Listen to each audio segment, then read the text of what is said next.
When I returned home to my ancestral village in eastern Kerala, India, last monsoon, I expected the usual calm of coconut palms and rain-washed roads. Instead, I found tension in the air. My cousin had moved into the old bamboo house that once stood abandoned near the paddy fields. It was said to hold a curse. Night after night, the rain pattered, and the air carried a strange stillness until the evening of the ritual.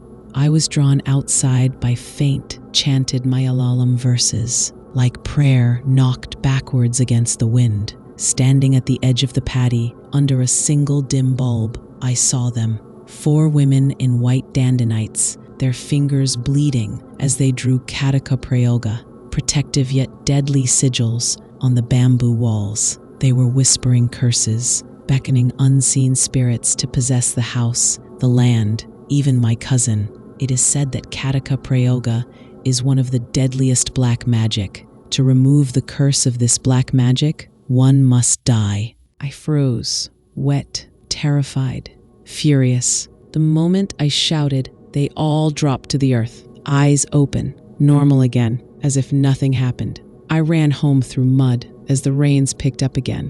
When I reached my cousin's bamboo house, the door swung open. Inside, I saw Kataka symbols carved into wooden beams, dripping with fresh, sap-stained water. I demanded answers in daylight. My cousin, normally soft-spoken, looked empty-eyed and wouldn't meet my gaze. She simply held up her phone, a video we didn't record. It showed one of the women, my distant aunt, humming as a pale mist seeped into the bamboo walls. Later, at the local temple, the elder priest refused to bless the house. He called it a Kataka Prayoga, a ritual meant to sever life, not protect it. He told us these prayers bind victims to the land, or worse, to suffering. I left Kerala at the end of the week. Before I left, I saw the bamboo frame collapse, the house cracked in two, and the Kataka symbols lay broken in muddy water. My cousin stayed behind, silent. We've since learned those women belonged to a secret tantric circle in Thrissur who boasted of awakening power in abandoned homes.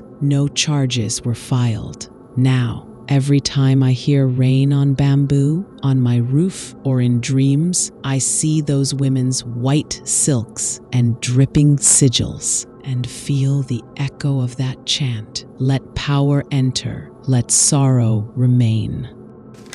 I stayed with a host family in Lagos for 6 months of remote work. Friendly people, warm food, until I kept seeing small piles of crushed eggshells and pepper at corners of doorways. Superstitious? I asked. They laughed. This is for protection, but I watched them scatter them only at midnight, every night, alone. One night, I confronted the eldest aunt. They denied it. But that night, I woke at 2 a.m. to faint giggling and the smell of burnt pepper. The next morning, the aunt called me aside. "Don't leave the threshold," she whispered. Something came in. I froze. Later, I noticed scratches along the doorway, thin, like finger marks from the inside. That night, I waited. At 1:59 a.m., I heard her whisper. We helped her in. I rushed to the hallway. The eggshell pile was swept away, replaced by coals, softly glowing red.